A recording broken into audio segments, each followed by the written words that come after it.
അത് പറയാം. ചിന്നാടൻ്റെ lorry speed എടുത്തെന്ന് പറഞ്ഞ് എൻ്റെ മേത്തൊക്കെ നിങ്ങൾക്ക് അറിയണുണ്ടല്ലോ. അടി സക്കേ. അപ്പൊ ഈ നാട്ടിൽ ഹോസ്പിറ്റലിൽ വന്നു. അപ്പൊ ഇവിടുത്തെ നാട്ടുകാർക്ക് ഉപകാരങ്ങൾക്കായി. അപ്പൊ അതിനെ കുറിച്ച് ജനങ്ങൾക്ക് എന്താ പറയാനുള്ളത്? എന്തായാലും ഒരുപാട് കച്ചവട സാധ്യതകൾ നമ്മൾ ബിസിനസ് വരുന്നുണ്ട് പുതിയതായിട്ട്. പക്ഷേ ഒരു പൈസ ഉണ്ടാക്കുന്നത് വെച്ച് നോക്കുമ്പോൾ ഇത് ലെയർലായിട്ടുള്ള ഡിഫറെൻ്റ് ആയിട്ടുള്ളൊരു പരിപാടി മാത്രമല്ല. ഒരു ഇപ്പോൾ ഹോസ്പിറ്റലാകുമ്പോൾ ചിലവുണ്ടാവുമല്ലോ, അപ്പോൾ അതിന് നമ്മൾ പൈസ കൊടുക്കുന്നു പറഞ്ഞിട്ട് പ്രശ്നം ആക്കണ്ട. പക്ഷേ ചെറിയ പേയ്മെൻ്റ് ആയിരിക്കാം ഹോസ്പിറ്റൽ സേവനത്തിന്. അപ്പോൾ അതുകൊണ്ട് തന്നെ എന്തായാലും എംസ് എന്ന് പറഞ്ഞ മെഡിക്കൽ സെൻറ്റർ ഒരു നല്ലൊരു ആൾക്കാർക്ക് ഒരു വരാനും നല്ലൊരു വർക്കേഴ്സും കാര്യങ്ങളും ഡോക്ടർമാരൊക്കെ ഉണ്ടാവും. അപ്പോൾ അതിൻ്റെ ചികിത്സകൾ നിങ്ങൾ തേടുക. നിങ്ങൾക്ക് അസുഖങ്ങളുണ്ടെങ്കിൽ പ്രായമായ അമ്മമാരോ അപ്പൂപ്പന്മാരോ ഒക്കെ ഉണ്ടെങ്കിൽ നിങ്ങൾ കൊണ്ടുവന്ന് ബ്ലഡ് ടെസ്റ്റ് ചെയ്യുക, ബോഡിയുടെ ടെസ്റ്റ് ചെയ്യുക, അങ്ങനെയുള്ള കാര്യങ്ങളൊക്കെ ഉണ്ടല്ലോ. ബോഡിയുടെ ഫുൾ ചെക്കപ്പ് ചെയ്യുക. അപ്പോൾ അതൊക്കെ ചെയ്ത് നല്ലൊരു എന്താ പറയുക ഹോസ്പിറ്റലിനെ സഹായിക്കുക. പുതിയ ഹോസ്പിറ്റൽ വരണമല്ലോ. നമുക്ക് തിയേറ്ററും ഷോപ്പിംഗ് മാളും മാത്രം പോരല്ലോ, എൻ്റർടൈൻമെൻറ്റ് മാത്രം പോരല്ലോ. നമുക്കൊരു കൈ മുറിഞ്ഞു കഴിഞ്ഞാൽ അല്ലെങ്കിൽ കയ്യിലെന്തെങ്കിലും പോറൽ പറ്റിക്കഴിഞ്ഞാൽ പൊള്ളിയാലും നമുക്ക് ഹോസ്പിറ്റലിൽ ഇല്ല. നമുക്ക് പിമ്പിൾസ് ഒക്കെ വന്നിട്ടുണ്ടോ? പ്രേമകുരു വന്നിട്ടുണ്ടോ? എനിക്ക് എല്ലാവരോടും പ്രണയം തോന്നുന്നു.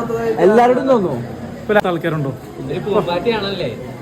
ലൈഫിൽ? ഞാൻ എന്താ പറയാ ഒരു ക്യാസനോവ എന്ന് പറയാം, പക്ഷെ നമ്മളത് പ്രകടിപ്പിക്കാറില്ല.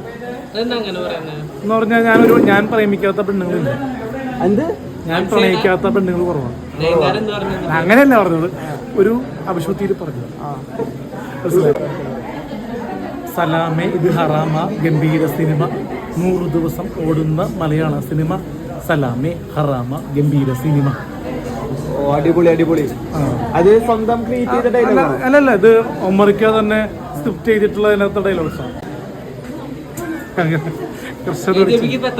അടിച്ചോ?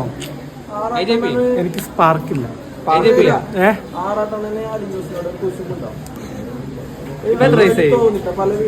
നമ്മൾക്ക് വിഷമമൊന്നുമില്ല. പുള്ളി പല വീഡിയോസിലും നമ്മളെ താത്തി പറയുമ്പോൾ ഒരു ഇതുണ്ട്. കാരണം നമുക്ക് പുള്ളിക്ക് കിട്ടുന്ന പേയ്മെന്റ് പുള്ളി ചെയ്യുന്നില്ലെന്ന് ഞാൻ പറയാറില്ല. പക്ഷേ എൻ്റെ പല വീഡിയോസും പൈസ വിളിച്ചിട്ട് ഞാൻ ഇപ്പോൾ സ്ഥലത്ത് പോകുന്നില്ല അങ്ങനെയൊക്കെ പറയേണ്ട ആവശ്യമില്ലല്ലോ. പുള്ളി പറയാണ്ട് തന്നെ വേറെ ആൾക്കാർ വീഡിയോ ഇടാൻ പാടില്ല. പുള്ളി ഇതിനെപ്പറ്റി എടുത്തു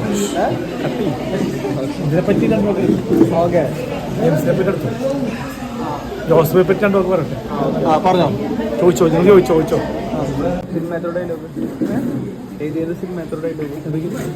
ഇഷ്ടമൊരു ഡയലോഗ് പറഞ്ഞു. മലയാള സിനിമയാ ഞാൻ അഭിനയിച്ച തന്നെ പറയാം.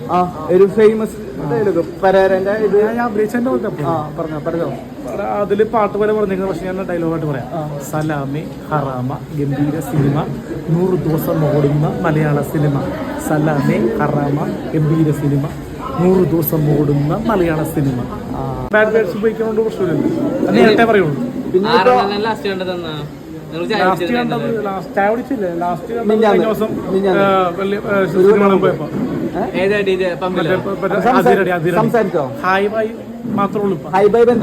പണ്ടത്തെ പോലെ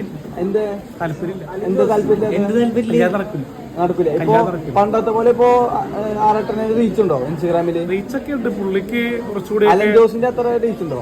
പുള്ളിക്ക് പലതും പേടി മാറിക്കഴിഞ്ഞാൽ പുള്ളി നന്നാവും. ഈ ഫീൽഡ് ഔട്ട് എന്ന് പറയുന്ന ആൾക്കാരുണ്ട്, അവരോട് എന്താ പറയാനുള്ളത്? ശരിക്കും പറഞ്ഞാൽ അത് വെറുതെ അങ്ങോട്ടും ഇങ്ങോട്ടും ഉള്ളൊരു എന്താ പറയാ ഒരു തല്ലുപിടിപ്പിക്കാൻ വേണ്ടി പറയുന്നതാണ്. പുള്ളിയും ഫീൽഡ് ഔട്ട് ആയിട്ടുള്ള ഞാനും ഫീൽഡ് ഔട്ട് ആയിട്ടുള്ള. പക്ഷെ എന്ന് പറഞ്ഞാൽ മാന്യമായിട്ട് ഇവിടെ വന്നിട്ടുണ്ട്. പല ആർട്ടിസ്റ്റുകളും കാണുമ്പോൾ മാന്യമായിട്ട് സംസാരിക്കുന്നു. പിന്നെ ഞാനിപ്പോൾ പുതിയൊരു സമൂഹം പറഞ്ഞ് നിർത്താം അവസാനമായിട്ട്. കണ്ടില്ല. എന്റെ കാണാത്ത കറുപ്പ് തമിഴ് മൂവീസ് അങ്ങനെ കാണാം. തമിഴ്നാട്ടിലെ ഇത് നടനാ ഏറ്റവും കൂടുതൽ ഇഷ്ടം വിജയുടെ സാറിന്റെ പടങ്ങളും മറ്റേ വിജയ് ഫാൻ ആയിക്കൊണ്ടാണോ സൂര്യന്റെ പടം സാറിന്റെ പടങ്ങൾ കാണാറുണ്ട്.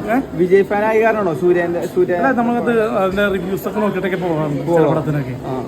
സിനിമയിൽ എനിക്ക് അത്യാവശ്യം സ്പേസ് കുറവാണെങ്കിൽ പോലും ഞാൻ അത് അനാവശ്യമായിട്ട് കുറ്റം പറയാറില്ല. കാരണം കണ്ടിന്യൂസ് സിനിമ കിട്ടണമെങ്കിൽ പോലും ഞാൻ ഒരു ആർട്ടിസ്റ്റിനെ പറ്റി കുറ്റം പറയാറില്ല, വിളിക്കാറില്ല, ഒന്നുമില്ല. ഇപ്പോൾ എൻ്റെ ഫോൺ ചെക്ക് ചെയ്താൽ നമ്പേഴ്സ് അതിലൊക്കെ ഉണ്ട്, ഇഷ്ടംമാതിരി ഉണ്ട്, അത്യാവശ്യങ്ങളൊക്കെ ഉണ്ട്. അപ്പോൾ ഞാനങ്ങനെ 1-2 ആൾക്കാരെ മാത്രമേ വിളിക്കാറുള്ളൂ. ഇടയ്ക്ക് ബിബിയായിട്ട് വിളിക്കാറുണ്ട്, ചേട്ടൻ വിളിക്കാറുണ്ട്. അപ്പോൾ കാര്യങ്ങൾ മാത്രം നടന്മാരെ മാത്രം ഞാൻ ഇടയ്ക്ക് ആറാട്ടെന്ന് വിളിക്കാറുണ്ട്. വിളിക്കില്ലേ? പുള്ളിയെന്ന് വിളിക്കുന്നു. അപ്പൊ ചില സമയത്ത് ആവശ്യമുണ്ടെങ്കിൽ എന്നെ പറ്റി എന്തെങ്കിലും പറയുമ്പോൾ ഞാൻ വിളിക്കാറുണ്ട്. ചേട്ടാ അത് ശരിയല്ല, ലാസ്റ്റ് ആറാണ് ഞാൻ പ്രായം കൊണ്ടുള്ളതല്ല, അപ്പോൾ മാന്യമായിട്ട് അത് പറയും.